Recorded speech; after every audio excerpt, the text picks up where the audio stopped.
These are some faces of Nova Scotians who've told us they've struggled in recent years to find or keep housing. Behind each face is a story, and there are tens of thousands more. The past year has been pivotal for housing. Every month we've covered new announcements, new developments, new statistics. It turned out to be the biggest story of the year. But when you put it all together, where are we headed? We asked experts to help us evaluate where we stand. More than 300,000 people in Nova Scotia are tenants. And for low-income renters, they're living the housing crisis. We're all one paycheck or one crisis away from being homeless ourselves. We started 2023 believing the rent cap was ending. Tenant groups campaigned to keep it. Landlords wanted it gone. And today, it's taken the feedback that we've heard, acknowledging that things have to change. The rent cap is staying until 2025, and it just went up to 5%, but it's still not a perfect solution. This fall, our rate of rent inflation peaked. That means rental housing costs are rising faster than any time since the 70s. But some landlords say they're jacking up rents on new leases at properties big and small because they're losing money on rent-controlled units as costs climb. But all of a sudden, instead of making, $100, $200, $300 a month, we're losing maybe thousands of dollars a month.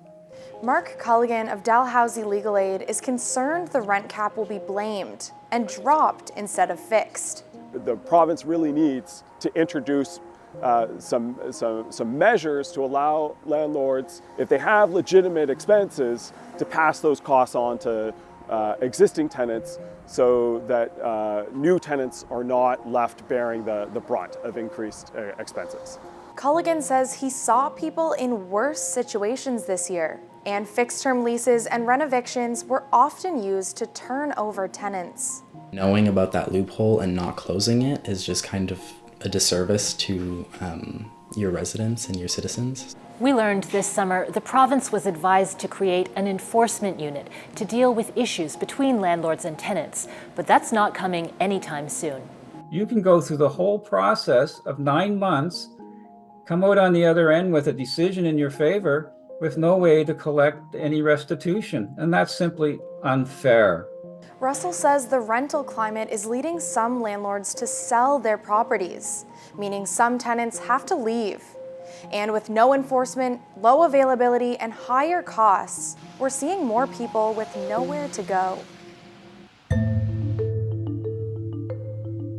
By the end of the year, there were more than 1,000 people reporting they were actively homeless, the highest that number's ever been.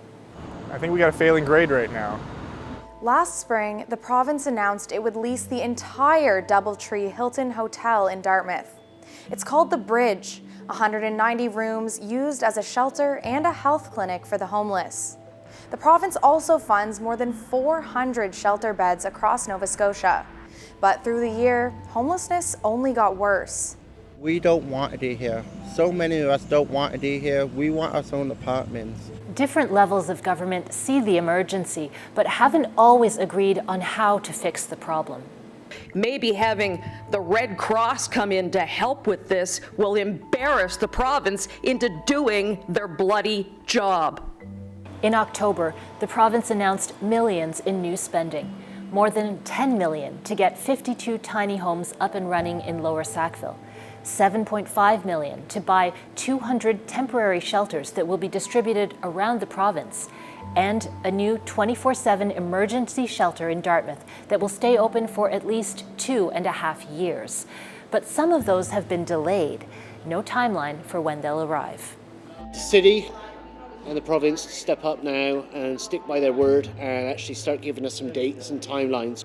While they wait, Nova Scotians are taking matters into their own hands, some actually buying and pitching ice fishing tents for people sleeping rough. But advocates say charity is no substitute for social change. Obviously, we are in a housing crisis right now, but we need leaders who are going to think for the present and problem solve our way out of crisis. Many are afraid people will die on the street this winter, and we've often heard it said the only solution for homelessness is housing. With very few exceptions, most Canadians live in what's called market housing.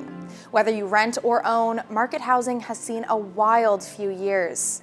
But 2023 was the year it started to dominate the conversation. Rent is rising, and we learned this summer almost 10% of the single-family homes listed for sale in Halifax were priced at $1 million or more. What was probably the biggest change, I think, has been sort of the political discussion or attention that's been now focused on the issue. The Bank of Canada's benchmark interest rate reached 5% and held there for 6 months. As Canadians' concerns about the cost of living grew, governments reacted. The federal government removed the GST on new rental construction.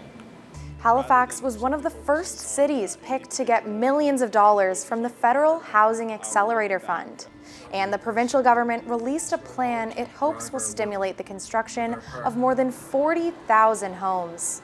Plans are good, Levitt says, but in the coming year, we'll see if they're delivering.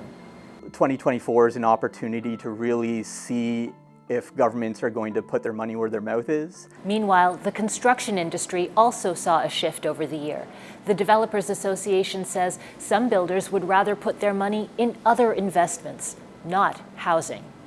They're at that point where, do we go or don't we? One of the options is park their money in a GIC of, with 5.3% and wait a year, wait it out. Because they're right on the edge. High interest rates have made the loans that finance construction more expensive. And the Developers Association says government subsidies aren't enough to change that. Neil Lovett says, so far, governments have responded to the housing crisis with small tweaks.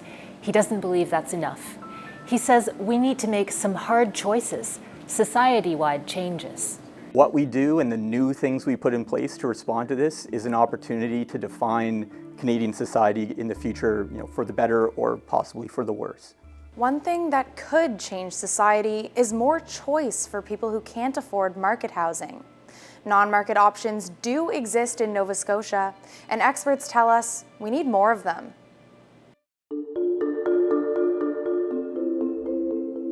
We saw the provincial government dip a toe back into public housing in 2023.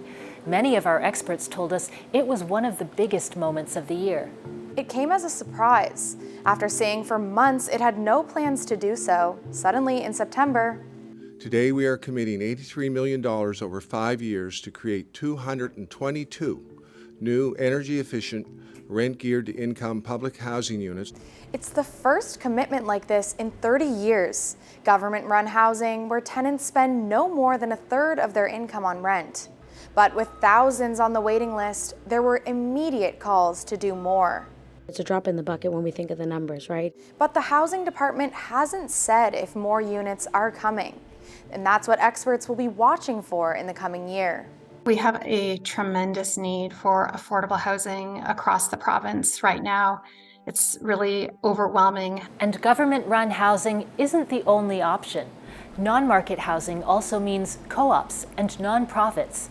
There are roughly 3,000 of them in the province. That's a tiny fraction of all homes, but they make a huge difference to their tenants. This place basically, it saved my life, really. It really did.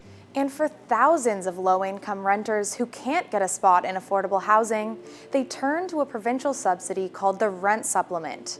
But quietly, last January, the province changed the program to only apply to those spending more than 50% of their pre-tax income on housing, up from 30% before. It's a drastic move, and it's a very secretive, and I wish there would have been a little more transparency. This change was devastating to many in the housing sector, and it disqualified hundreds of people from the program.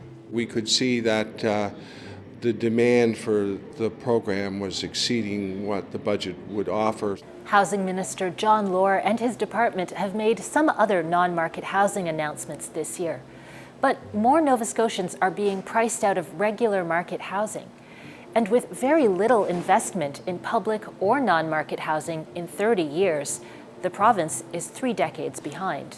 When the federal government stepped out of housing in the 90s, I think that's where our current housing crisis across this country actually really started. We know the housing crisis doesn't have one cause. A single government isn't responsible for it either. It's a national problem. And it's been accelerating here in Nova Scotia because the province is short tens of thousands of homes. Experts tell us fixing it will take cooperation from 3 levels of government and the private sector too. The next year will be pivotal in determining how we respond.